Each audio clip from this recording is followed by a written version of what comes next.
So I guess these are just like heads ups, right? So quite a lot of maths uses Greek letters replacing numbers. So instead of just, you might have been familiar with using algebra at school, using kind of replacing numbers with A, B, or X, Y, Z, things like that. So some things for science we use these Greek letters, and some of those are for a specific reason. So for instance, rho, so this kind of like slightly curly P, okay, is actually the Greek letter for R, and that's used most often for density. So if you're doing you have a scientific problem that involves density, then we'll use rho. Things like sigma is used to quite often represent the uncertainty in something, or big sigma S is used for summing up numbers. Some of these things like alpha, alpha can be it's quite often used for a constant just because it's the first letter of the alphabet, but in some of you will be doing evolution of the living Earth, and we use alpha for a parameter called albedo, which is how shiny the planet is. Lambda is quite often used in radioactive decay for the decay constant, the half-life. And W, angular velocity. You don't have to learn all of these things, but just bear in mind when you see these Greek letters, they might in fact mean something specific, which you would need to know at the time. So, oh yeah, this. Okay. And then we have these kind of things that are usually above and below the letter, so superscript or subscript. Now, subscripts, I think there's subscripts usually just provide information. Okay, so they basically tell you some extra information about that number. So, for instance, it might tell you what that is a measurement of. So if you had rho superscript air, that would be the density of air. Sometimes the subscripts are in fact used for, if you have a sequence of numbers, okay, it'll tell you what number that is in the sequence. Okay, so if you have a sequence of kind of like of numbers where you've got a sequence of numbers n, so 1, 2, 3, 4, 5, carrying like that. I mean, it can be any other sequence. If you had n subscript I would be the sort of like the number you are in that sequence. So n3 would be equal to 3. Okay? It's not a great example. I should do a different sequence of numbers.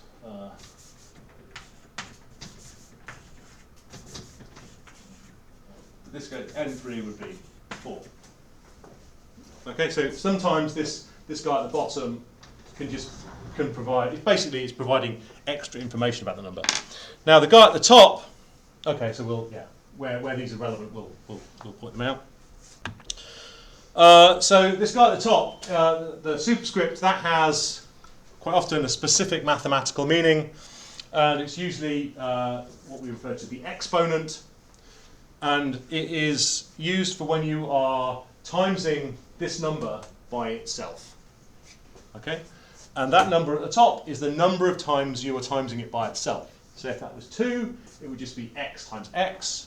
If it was 3, it would be x times x times x. Okay, so we can have kind of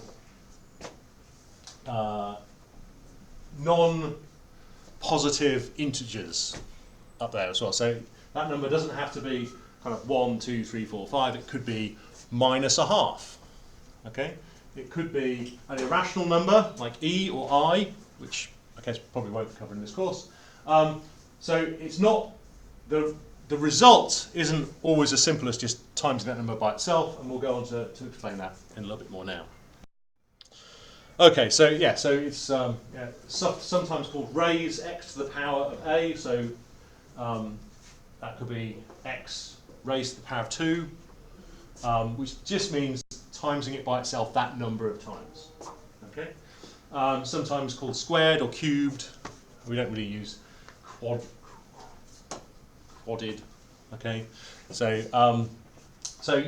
just bear in mind what this means. And there are some there are some rules that determine how we can use those exponents when we're doing manipulations of numbers.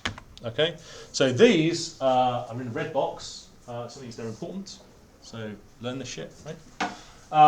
So if we have two of the same thing, okay, raised to different powers, okay. So this could be, let's do an example.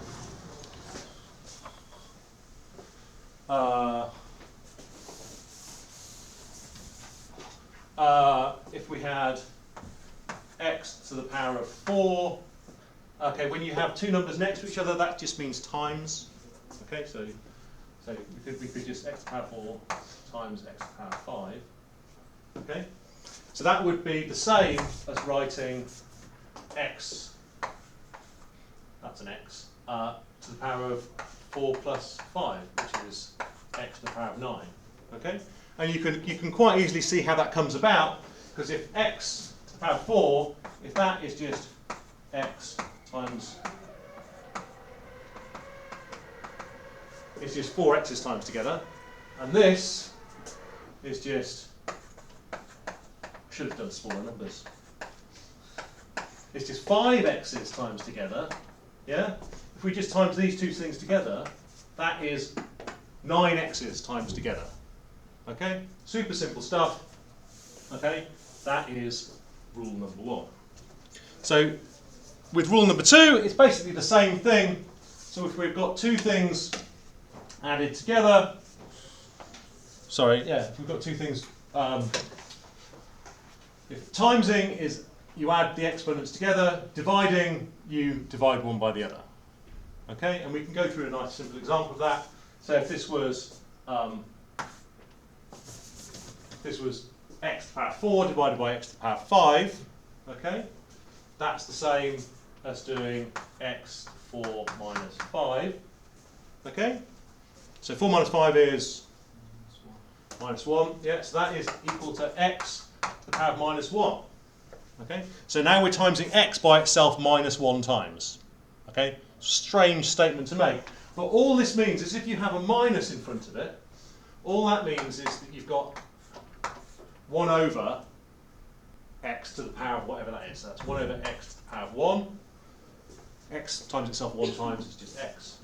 Okay, so if this was x to the power of minus 2, that's equal to 1 over x squared. Okay, super simple.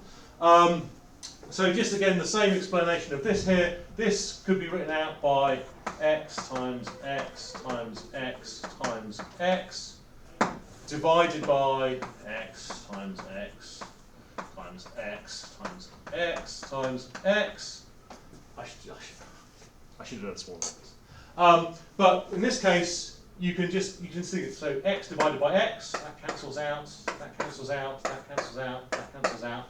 That just leaves us with x on the bottom, like that. It's the same as 1 divided by x. Super simple.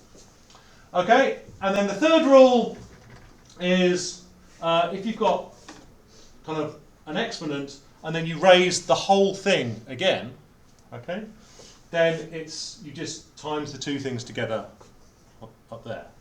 So in this case, if we had x to the 4 raised to the power of 5, okay, that is equal to x to the power of